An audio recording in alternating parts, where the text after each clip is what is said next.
Friends, मैं हूं आपके साथ प्रीति और आप देख रहे हैं psycho solution with doctor Anuj Rastogi, doctor Kashika Jain. जैसे कि आप सभी जानते हैं कि हम अपने इस प्रोग्राम में बातें करते हैं कुछ ऐसी जो आपके आसपास हो रही होती हैं लेकिन आप समझ नहीं पाते और उनकी वजह से आपको एंजाइटी, डिप्रेशन और इस तरह की बहुत सारी प्रॉब्लम्स फेस करनी पड़ती हैं। हमारे लास्ट एपिसोड में हमने बात की थी इमोशनल हाइजीन के बारे में और आज हम इसी टॉपिक को आगे बढ़ा रहे हैं क्योंकि इससे रिलेटेड हमारे पास बहुत सारे क्वेश्चंस और बहुत सारी क्वेरीज आई हैं, इसलिए हम कोशिश करेंगे कि हमारे इस प्रोग्राम में हम सारी चीजों को कवर कर पाएं। और इमोशनल हाइजीन पर हमारे साथ बात करने के लिए हैं डॉक्टर अनुज रस्तोगी। सर, बहुत बहुत स्वागत है आपका। साथ ही हमारे साथ डॉक्टर कशिका जैन मैम, बहुत बहुत स्वागत है आपका। Thank you. So friends, start करते हैं अपने आज का प्रोग्राम। और सर, सबसे पहले मैं आपसे जानना चाहूंगी इमोशनल हाइजीन, जैसे कि हमने अपने पुराने एपिसोड में भी बात की थी कि ये बहुत ज़्यादा ज़रूरी है आज के समय के लिए, क्योंकि हम शरीर की साफ सफाई तो कर लेते हैं लेकिन हम इमोशनली अपने आप को हाइजीन नहीं कर पाते। बिल्कुल ठीक कहा आपने। देखिए, जब भी कभी हमें हमें चोट लगती है, कहीं खून बहने लगता है, तो हम फ़ौरन उसे कोई भी हो उसे फ़ौरन रोकने की कोशिश करेगा, चाहे वो कोई भी पैड लगाए या स्ट्राइस पैड लगाए। और सबको पता है कि इसके बाद इस पर बीटाडीन लगानी है या क्रीम लगानी है, जब बर्न हो जाता है तो सिल्वरेक्स लगानी है या इस टाइप की क्रीम सभी जानते हैं। बुखार हो गया तो क्रोसिन लेनी है। तो ये एक फिजिकल केयर तो हम सब जानते हैं। और टॉप ऑफ दैट देखिए, आप सभी दांतों को ब्रश करते हैं, दो बार ब्रश करते हैं कि दांत में थोड़ा सा भी दर्द ना हो जाए, दांत में कीड़ा ना लग जाए। बट जो हमारे मन को रोजाना हर्ट होती रहती हैं, हम उसकी क्लीनिंग नहीं करते। तो that is what is emotional hygiene. और हम इसी पे आज डिस्कशन करेंगे कि जिससे हम हमेशा खुश रहें और कभी एक दुखी वाली स्टेट में ना रहें। और ऐसा हो नहीं सकता कि जो आप सोच रहे हो वो हमेशा होता चला जाए। कई बार क्या होता है, जैसे फॉर छोटे छोटे एग्जांपल देता हूँ। छोटे बच्चों को लगता है किसी की बर्थडे हुई और एक बच्चे का किसी कारण नहीं बुलाया गया, तो वो बच्चा बहुत इमोशनली हर्ट हो जाएगा, जो ऊपर से नहीं दिखेगा कि मुझे क्यों छोड़ दिया। स्कूल के अंदर पेंसिल गायब हो गई बच्चे की, तो वो सोचता है कि उसने ले ली, या कई बार दूसरे के डब्बे में मिल भी जाती है।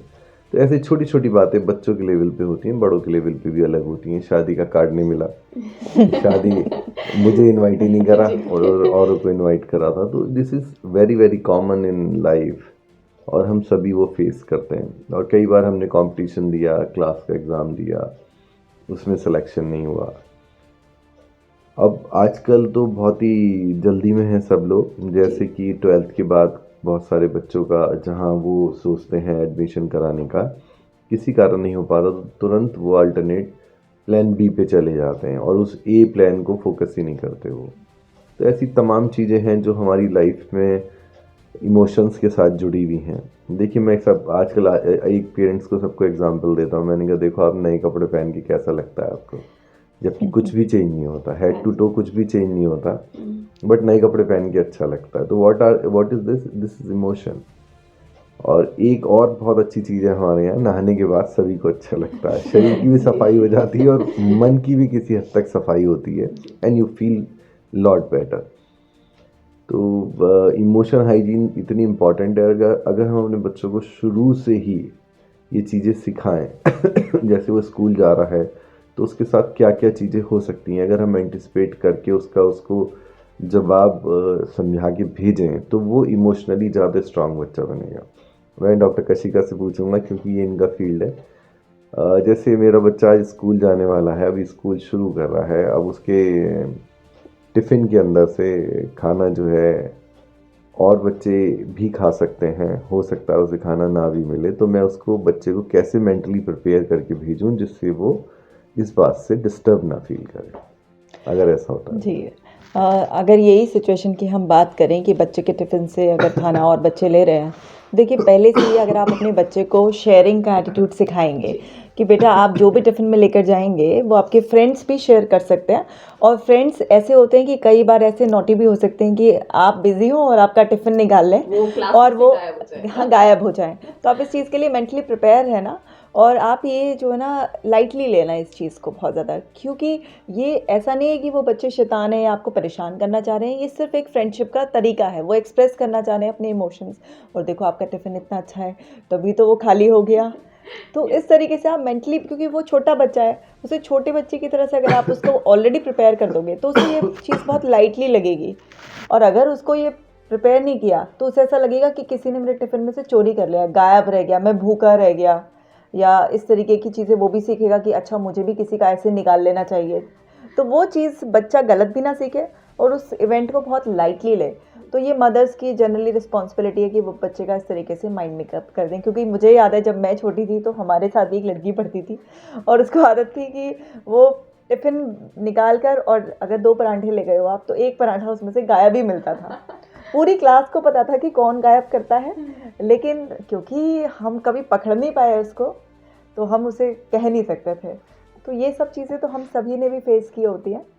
बट अगर हम ना ये सिचुएशंस जो स्कूल में जाके छोटे बच्चों के लिए आएंगी या खेलते हुए आएंगी, अब जैसे क्रिकेट खेलने की कोशिश कर रहा है बच्चा और वो जल्दी आउट हो जाता है, तो उसकी माँ को अगर पेरेंट्स उसे पहले समझा के भेजेंगे कि बेटा हर बार ऐसा नहीं हो सकता कि आप अच्छे रन बना पाएँ, कई बार जल्दी आउट भी हो जाते हैं, बड़े बड़े प्लेयर भी आउट हो जाते हैं, तो and it is quite normal, ये ऐसा नहीं सिर्फ तुम्हारे साथ ही हो रहा है, ये औरों के साथ भी हो रहा है।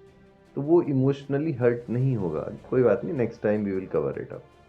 और हमसे कई बार बहुत सारी गलतियाँ हो जाती हैं, अब उसके लिए अगर हम बच्चों को ये समझा दें कि ऐसा कॉमन है, बट तुम ध्यान रखो क्यों ऐसा हुआ और अगली बार ऐसा नहीं करेंगे। बट इस बात की जो इम्पोर्टेंस है वो तब बहुत बढ़ जाती है अगर ये पहले से बताई भी हो। जी। लेकिन और अगर हम आप चोट लगने के बाद, इमोशनल हर्ट के बाद समझाएंगे तो वो उतना इफेक्ट नहीं करेगी। बिल्कुल, वो बच्चा कहीं न कहीं उसमें परेशान रहेगा, वो समझ नहीं पाएगा। तो ज़रूरी है कि पेरेंट्स अपने बच्चे को पहले ही तैयार करा दें। मतलब जैसे एग्ज़ाम में हम बच्चे को पहले ही प्रिपरेशन करा देते हैं, तो वो पास हो जाता है। उसी तरीके से इमोशनली अगर हम बच्चे को पहले ही प्रिपेयर करें, तो बच्चा अपनी लाइफ़ में बहुत अच्छा कर पाएगा। बिल्कुल। एक्चुअली बहुत सारी चीज़ों के लिए तो हम प्रिपेयर करते हैं, बट ये जो साइकोलॉजिकल इंजरी है और इमोशनल इंजरी, इसके लिए हम नहीं प्रिपेयर करते। अब जैसे कई बार बच्चों में झगड़ा हो जाता है, और लड़कियों में मैंने खासकर देखा, बहुत विड्रॉन फेज में चली जाती हैं कि वो मेरी सहेली मुझसे बात नहीं करेगी, मतलब वो मेरी फ्रेंड ने मुझसे बात करना बंद कर दिया, या वो मेरे साथ लंच के समय मिलती नहीं है। तो बच्चों के लिए बहुत बड़ी इमोशनल हर्ट होती है। जी। तो अगर हम उन्हें पहले से बता के रखें, क्योंकि देखिए इमोशनल इंजरीज पे या इमोशनल हर्ट्स पे कोई अभी तक क्लास शुरू नहीं हुई है कि बच्चों को इस बारे में पहले से ही टीचर ब्रीफ करे कि ऐसा होगा तो कोई बात नहीं। जैसे मैं तो ये सोचता था शुरू से ही, मेरे दिमाग में बात थी कि अगर कोई मुझसे बात नहीं कर रहा तो ये इसका लॉस है। मैं तो इतना अच्छा हूँ, मोटिवेट मैं तो इतना अच्छा हूँ कि मेरा कोई लॉस नहीं है, ये तो इसी का लॉस है अगर ये नहीं बात कर रहा तो। बिल्कुल। तो दैट मतलब you can have some phrases in your mind, something in your mind that will help you to heal। और कई बार जब हम एक कठिन समय देखते हैं, तब भी हम कोई मंत्र पढ़ सकते हैं, कुछ ऐसा अपने मन को बच्चे को पहले ही समझा सकते हैं। गॉड इज़ विद यू, अगर हम सुबह से ही उसको समझा के भेजें भगवान तुम्हारे साथ है, तुम्हारा कुछ नहीं बिगड़ेगा, यू गो अहेड, आप डरना नहीं है आपको। बहुत सारी चीज़ें हैं, अगर हम इमोशनली बच्चों को स्ट्रॉन्ग करेंगे इस तरह से तो वो बहुत ही अच्छा करेंगे। बिल्कुल।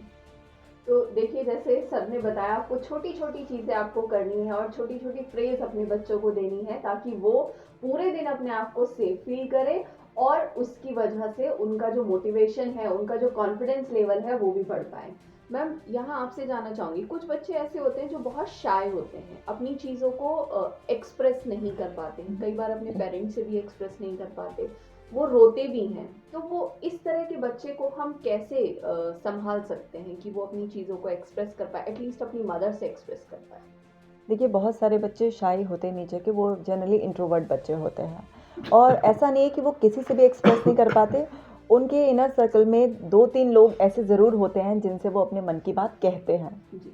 लेकिन ऐसे बच्चे साथ के साथ ये भी सोचते हैं कि मम्मी परेशान हो जाएगी मेरी बात से, या फिर कोई ये सोचेगा कि इतनी छोटी सी बात पर ये परेशान है, मेरा मजाक उड़ जाएगा। हाँ। तो ऐसे बच्चों को शुरू से ही जब आप देखें कि छोटा बच्चा 2-3 साल की एज में एक्सप्रेस करने लगता है अपने इमोशंस, अगर बच्चा शुरू से ही अपने इमोशंस एक्सप्रेस नहीं कर रहा है, बाहर वो खेल कर आया है और ढंग से नहीं बता पा रहा है कि उसके साथ बाहर क्या हुआ, वो क्यों हर्ट हुआ, तो आप स्टार्टिंग से अगर उसे इनकरेज करेंगे एक्सप्रेशन के लिए, कहते हैं ना बात में से बात निकालनी आनी चाहिए, ये पेरेंट्स का हुनर है कि आप किस तरीके से बात शुरू करें। जैसे ऑलरेडी एक मदर को पता है कि मेरा बच्चा बाहर खेलने गया था, तो अब वो अगर बच्चा नहीं बता रहा है तो वो पूछ सकती है ना, बेटा आप बाहर खेलने गए थे, कौन कौन से फ्रेंड्स थे, आप क्या खेल रहे थे, फिर वहाँ पर क्या हुआ, आज गेम में कैसे आपने परफॉर्म किया, किसने, मतलब आप बात खुद ही शुरू कर रहे हैं तो बच्चा कम से कम आंसर तो करेगा। फिर उसे ये क्लू मिल जाएगा कि अच्छा पहले क्वेश्चन का आंसर किया, फिर उसी में से क्वेश्चन बन गया, फिर ऐसे ही कम्युनिकेशन आगे बढ़ता है। तो वो धीरे धीरे एक्सप्रेस करना सीख जाएगा और फिर वो अपने मन की बात बताने लगेगा। और जब भी बच्चा इमोशंस एक्सप्रेस करे तो आप उसे ये ना कहें इतनी छोटी सी बात पे क्या परेशान होने वाली बात है। फिर बच्चा क्या करेगा, अपना एक्सप्रेशन ब्लॉक कर देगा। अच्छा इतनी छोटी बात होगी, हो सकता है मम्मी फिर से कह दे इतनी छोटी बात पर परेशान होने वाली क्या बात है।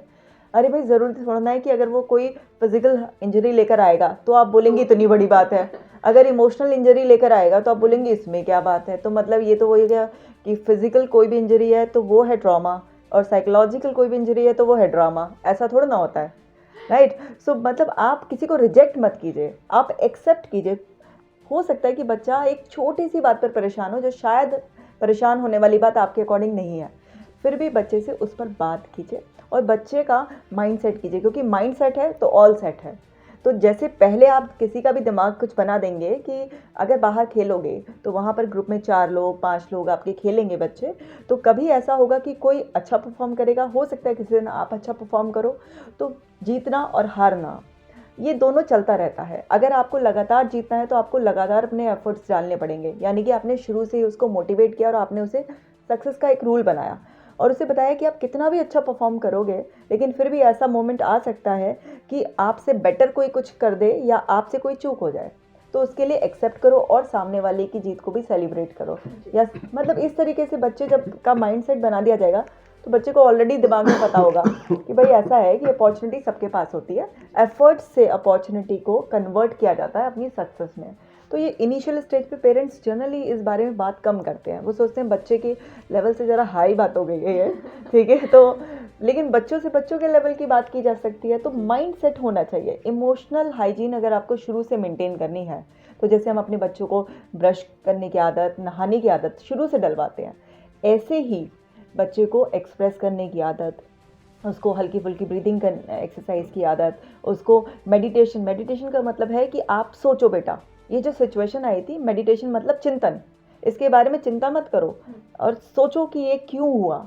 तो उसमें से जब बच्चा खुद ही निकालना सीख जाएगा कि ये जो सिचुएशन मेरे साथ अनएक्सपेक्टेड हुई ये किस वजह से हुई, तो आप ये देखिए आप बच्चे को मेंटली प्रिपेयर कर रहे हैं, उसे प्रॉब्लम को सॉल्व करना सिखा रहे हैं। वो नहीं है कि छोटी छोटी बात पे मम्मी उसने मुझे यूं कर दिया, वो आया आपके पास रोता हुआ, आप भी पता चला समझदार मम्मी की तरह झगड़ा सुलझाने जा रही हैं, तो कब तक हम अपने बच्चों के पीछे भागेंगे। तो बच्चे को इंडिपेंडेंट बनाना है इमोशनल हाइजीन मेंटेन करने के लिए भी।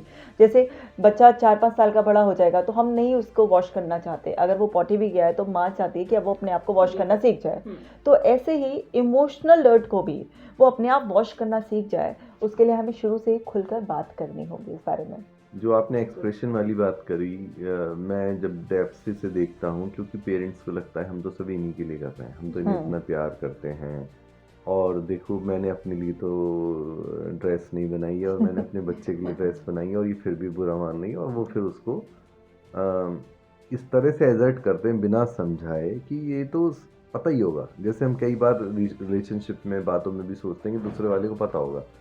अब सपोज है कि नया आदमी आया और मैं मान के चलूँ इसे पता है मैं बच्चों का डॉक्टर हूँ, और ऐसे बोलने लगूँ उसको समझाने लगूँ तो वो क्या समझ पाएगा। वो मेरी बात को हंसी में लेगा कि इन्हें क्या पता।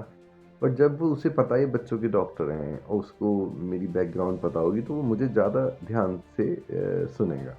अभी एक्सप्रेशन की बात पे बताता हूँ। एक बच्ची आई, 1 हफ्ते से उसको उल्टी चल रही थी और बिल्कुल लेथार्जी हो रही थी। उसकी मदर बोली कि ये कुछ खा नहीं रही है। अब मैंने बच्चे को देखा, थोड़ा लीवर बढ़ा हुआ था एंड बट वो जो सिम्टम्स थे वो उसकी जो जनरल एग्जामिनेशन था उससे मैच नहीं कर रहे थे। तो मैंने बात करते करते, अच्छा मदर सब जब हमारे सामने बैठी हैं तो वो कहती है मैं तो कुछ कहती नहीं हूँ, मैं तो कुछ कहा ही नहीं है इसे, मैं तो इसे कभी भी कुछ नहीं कहती हूँ। पापा के सामने कह देंगे, पापा भी कहेंगे नहीं हमारे यहाँ तो कोई से कुछ कहता ही नहीं है। तो मैंने दोनों को बाहर भेजा। तो फिर मैंने पूछा क्या चल रहा है। ऐसी धीरे धीरे बातों में पता चला कि 2 दिन बाद उसकी मौसी की शादी है। अब मैं समझ गया कि मौसी की शादी है और ये अपसेट है। मैंने क्या हुआ, तेरी ड्रेस वगैरह नहीं बनी क्या? क्योंकि नहीं बनी। तो मैंने कितनी ड्रेस बनी, कि 2 ड्रेस बनी है। तो मैंने कहा 2 काफ़ी नहीं है क्या? बोली ना हर फंक्शन में क्या 2 ही पहने जाऊँगा मैं। अब उसने कहा मैंने इनसे 3 ड्रेस के लिए कहा था और इन्होंने दिलवाई 2। अब मैंने फिर उसके पेरेंट्स को बुलाया तो वो दोनों मुस्कुराने लगे, बोले हाँ हमने 2 ही दिलाई हैं, 3 कह रही थी। अब they are so many reasons, उन्होंने जो भी सोचा होगा, बट उन्होंने बच्चे को ना मना कर दिया तीसरी ड्रेस दिलाने के लिए। मैं ये बिल्कुल नहीं कहूँगा एज ए डॉक्टर और एज ए फादर ऑल्सो कि आप बच्चा 3 ड्रेस कह रहा तो ज़रूरी है कि आप 3 ही दिलाएं, बट आप मना करें उसको, बट मना करके उसे इमोशनली हर्ट ना करें। उसको एक्सप्लेन करें कि बेटा देख मेरे पास भी तो है ना, मैं भी तो 3 साड़ी नहीं ले रही हूँ या 3 ड्रेस नहीं ले रही हूँ, और फिर हमें और एक्सपेंसेस भी करने हैं और चीज़ों का भी ध्यान रखना है। इसमें तुम ये ले लो, तेरे मामा की शादी में 2 ड्रेस और बनवा देंगे जब होगी। It is like that, you can defer the situation, but parents कैसे करेंगे? बनवा तो दी तेरे पे पहले कपड़े नहीं है, इतने सारे कपड़े हैं तेरे पास, वो पहन लियो तू। सिचुएशन मतलब वो उसको डांट के उसकी फीलिंग्स को ना समझ के, अब उसे तो नहीं पता है कि आप पैसों की वजह से या आप इसलिए नहीं बनवा रही, उसकी ड्रेस जल्दी छोटी हो जाएंगी, बढ़ता हुआ बच्चा एक साथ 3 बनवा दी उसके बाद नहीं पहनेगी। मतलब आपके दिमाग में क्या चल रहा है उस एस्पेक्ट को लेके वो नहीं जानता, बट आपने उस पर एकदम प्रेस कर दिया। तो वो बच्चे इस तरह से ना इमोशनली हर्ट हो जाते हैं, और इमोशन हर्ट जाती नहीं है। बहुत सी बातें आप भी देखिए जो आपके बचपन में घटित होती हैं, जहाँ आपने कई बार इंसल्टेड फील करा होता है, वो कहीं ना कहीं आपकी अवचेतन में रहती हैं, क्योंकि उसकी आपने कोई क्लीनिंग नहीं करी है, उसकी हाइजीन मेंटेन नहीं करी है, और किसी ने आपको वो हाइजीन मेंटेन करने से में हेल्प भी नहीं करी है। और कुछ बातें ऐसी होती हैं जो आप अपने फ्रेंड से भी नहीं कहते हैं, क्योंकि वो आप हाइड करते हैं और वो आपको कहीं कुंठा देती रहती है। तो अगर हम अपने बच्चों को शुरू से ही ऐसे समझाएं और उनका एक्सप्रेशन बहुत लवली एक्सप्रेशन हो, उन्हें ये डर ना लगे कि अगर बहुत से बच्चे क्या करते हैं कि स्कूल में उनका कोई सामान चोरी हो गया तो वो दूसरी का चोरी करने में लग जाएंगे, या किसी दुकान से जाके चोरी कर लेंगे, इस डर से कि घर जाऊंगा तो फिर पिटाई होगी, मम्मी मारेंगी और या पापा मारेंगे कि मेरा सामान क्यों खो गया, मैं ध्यान नहीं रखता। मतलब that is how we parent talk to our children. तुम ध्यान नहीं रखते, तुम पढ़ते नहीं हो, तुम्हारा ध्यान कहीं और रहता है। तो इस तरह से हम चीज़ों को सॉल्व नहीं कर सकते, खासकर बच्चों के साथ। तो आज सर ने इतनी सारी चीजें इमोशनल हाइजीन के बारे में बताई हैं, मैम ने बताया कि आप अपने आप को कैसे इस सिचुएशन से बचा सकते हैं, अपने बच्चों को कैसे सेव कर सकते हैं। मेन थिंग इज दैट कि बच्चों को डांटना नहीं है बिल्कुल भी, सिर्फ उनको प्यार से समझाना है। डांटने का मतलब प्रीति ये नहीं है कि डांटना ही नहीं है, but there should be firmness and logic. तर्क होना चाहिए उसके पीछे, और तर्क ऐसा होना चाहिए जो बच्चा समझ सके। जी। तर्क बड़ों वाला नहीं होना चाहिए। बेसिकली क्या होता है, जब हम बच्चों को एक्सप्लेन करते हैं कोई चीज़, तो ना हमें अपनी वॉल्यूम को रेज़ करने की ज़रूरत होती है, ना ही हमें उन्हें डांटना या किसी भी और तरीके का सीन क्रिएट करने की ज़रूरत होती है। जब आप किसी भी पर्सन को कोई सिचुएशन को एक्सप्लेन कर देते हो कि वो चीज़ आप मना कर रहे हैं तो क्यों कर रहे हैं, अगर आप बच्चे को कहीं बाहर जाने की परमिशन नहीं दे रहे हैं या किसी चीज़ में, उसके स्कूल में जैसे बच्चे प्रोजेक्ट लाते हैं तो जनरली एक्सपेक्ट करते हैं कि पेरेंट्स बहुत हेल्प करें, और अगर आप अपने बच्चे को इंडिपेंडेंट बनाना चाहते हैं तो आप क्या कहेंगे, बेटा खुद कर लो। लेकिन बच्चा हर्ट फील करेगा कि मम्मी मुझे टाइम नहीं दे रही है, मम्मी मेरा काम नहीं, और क्या बोलेगा, उसकी मम्मी तो जो है ना सारा करवाती है, आप ही नहीं करवाती हो। और ये मेरे ही घर की बात है, मेरी डॉटर को मैं हमेशा इंडिपेंडेंट एक उसकी तरह ट्रीट करती हूँ कि बेटा आपको ही खुद करना है ये। तो बोलती है कि मेरी जो फ्रेंड है ना, वो नाम लेके बोलती है उसकी मम्मी तो सारा करवाती है ये कर। मैंने कहा बेटा आपको थोड़े सालों बाद फर्क पता चल जाएगा कि आपकी मम्मा ने शुरू से आपको अपॉर्चुनिटी देकर क्या गिफ्ट दिया है, और जिसकी मम्मा ने बनाया तो उससे उसका क्या लॉस होगा। सो बच्चे को एक्सप्लेन करो। तो उस एक दिन मैंने उसको बैठा के ये एक्सप्लेन किया, उस दिन वो समझ गई कि मेरी मम्मा ये चाहती है कि मैं खुद वो चीज़ सीखूं और आगे चलकर इंडिपेंडेंटली अपना अगर कुछ ऐसे भी लिखना है या कुछ भी करना है तो एक्सप्लेन करना बहुत ज़्यादा ज़रूरी है। अब जैसे सर कह रहे थे कि बच्चे इमोशनल हर्ट हो जाते हैं और सबकॉन्शियस में बैठा लेते हैं, तो यहाँ पर मैं पेरेंट्स को एक मैसेज देना चाहूँगी कि हमारा जो सबकॉन्शियस माइंड है, सबकॉन्शियस माइंड में क्या होता है कि सारी की सारी जो मेमोरीज हैं वो स्टोर हो जाती हैं, और इमोशंस को बहुत ज़्यादा वैल्यू देता है। आपको भी 4-5 दिन पहले आपने क्या खाया पिया पहना था, रूटीन क्या फॉलो किया था, नहीं याद रहता, लेकिन आपको 4-4 5-5 साल पुरानी बातें बहुत अच्छी तरीके से, जिसमें कोई बहुत बड़ा इमोशनल अचीवमेंट यानी कि कोई बहुत ज़्यादा दुख की या सुख की बात हो, दोनों आपको याद रहती है। जैसे जनरली मैं बोलती हूँ, यहाँ पे कोई बच्चा आता है कि बेटा आपने 5 दिन पहले क्या किया था, वो नहीं बता पाता। मैं बोलती हूँ लास्ट बर्थडे पे क्या किया था, वो फटाफट रिकॉल कर ऐसे बता देता है जैसे कि अभी कल ही गया हो बर्थडे। क्यों? क्योंकि बर्थडे उसके इमोशन से रिलेटेड है। तो बच्चों को इमोशनली हर्ट करने से पहले सोच लीजिए कि आप उसके सबकॉन्शियस में ऐसे इम्प्रिंट्स छोड़ रही हैं जो हमेशा उसको तंग करेंगे। क्योंकि मैं जब थेरेपी करती हूँ तो जब वो बच्चा 20 साल का, 25 साल का, 30-35 साल का भी मैच्योर एडल्ट हो गया है, लेकिन बचपन के कुछ ब्लॉकेज, जैसे कि मुझे याद है कि एक आर्मी पर्सन मेरे पास आए थे, जब वो 5th क्लास में पढ़ता था लड़का, तो वहाँ पर उसकी टीचर्स ने उसका एक बार मजाक उड़ा दिया था। वो क्लास में कुछ क्वेश्चन का आंसर कर रहा था, बच्चे भी हंसने लगे, टीचर ने भी मजाक बना दिया। तब से उसका मन में ये बात बैठ गई और उसका एक्सप्रेशन ब्लॉक हो गया। अब वो मतलब एक जॉब पे लग गया, आर्मी में चले गए, लेकिन प्रेजेंटेशन देने की बात आती थी तो वहाँ पर कॉन्फिडेंस ही नहीं होता था। पता होता था, उन्होंने कहा मैम मुझे पता है कि क्या बोलना है, लेकिन मैं बोल ही नहीं पाता, कुछ ना कुछ मुझसे गलती हो जाती है। मुझे ऐसा लगता है कि लोग मुझ पे हंसेंगे कि ऐसा क्यों होता है, मेरे साथ नहीं पता। तो जब मैंने उनकी थेरेपी की तो पता चला, उसी मेमोरी पे पहुँचे वापस कि 5th क्लास में ऐसा ऐसा एक इंसिडेंट हुआ था। तो फिर वहाँ से वो इमोशनल हर्ट जो था वो रिलीज़ कराया गया और उसके बाद सब कुछ नॉर्मल होता चला गया। लेकिन कितने बच्चों को थेरेपीज़ मिलेंगे और कितने पेरेंट्स इस चीज़ के लिए अभी अवेयर हैं, और क्यों ही हम किसी को थेरेपी करके बाद में हील करें, पहले हर्ट करें और फिर उसे हील करें। तो बेटर ये है कि हम हर्ट ही ना करें किसी को। तो हमेशा याद रखें कि बच्चों को एक्सप्लेन करना सीखें। हर्ट करने से आप अपने बच्चे को और ज़्यादा ख़राब कर देंगे। बिल्कुल। तो आपको बच्चों को हर्ट नहीं करना है, उनको एक्सप्लेन करना है। फिर देखिए कि आपके बच्चे हंसते मुस्कुराते बढ़ते चले जाएंगे और आपको पता भी नहीं चलेगा। तो आज के हमारे इस एपिसोड में इतना ही। Thank you so much sir, thank you so much ma'am. Friends, आज के हमारे प्रोग्राम के लिए अपने कमेंट जरूर दीजिएगा, और अगर आपको कोई क्वेश्चन पूछना है तो भी आप कमेंट बॉक्स में अपने क्वेश्चन लिख सकते हैं, उसका जवाब हम आपको जरूर देंगे। हमारे आज के इस एपिसोड में इतना ही, लेकिन नेक्स्ट एपिसोड में हम बात करेंगे कि आप अपने बच्चों को किस तरह से इंडिपेंडेंट बना सकते हैं। Bye bye.